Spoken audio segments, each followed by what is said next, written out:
રાજકોટ જિલ્લાના યાત્રાધામ વીરપુરના GCMMFના vice chairman બન્યા બાદ ગોરધન ધામેલિયા પહોંચ્યા વીરપુર। GCMMFના વાઇસ ચેરમેન બન્યા બાદ ગોરધન ધામેલિયા પહોંચ્યા વીરપુર।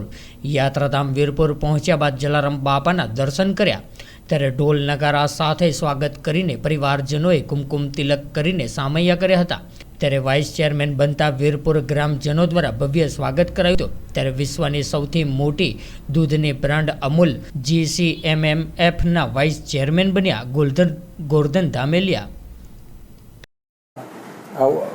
એશિયાની મોટામાં મોટી ડેરી છે, એના મને વાઇસ ચેરમેન તરીકે મને જે પસંદ કર્યો છે તે બદલ તમામનો હું ઋણી છું અને આભાર માનું છું। સાથોસાથ આ ડેરીમાં કેમ વિકાસ થાય અને ગુજરાતના પશુપાલકોને દૂધના ભાવ કેમ વધારે મળે અને એનું કેવી રીતે ગુજરાન ચાલે એનું ધ્યાનમાં રાખીને આગળની કાર્યવાહી કરીશું।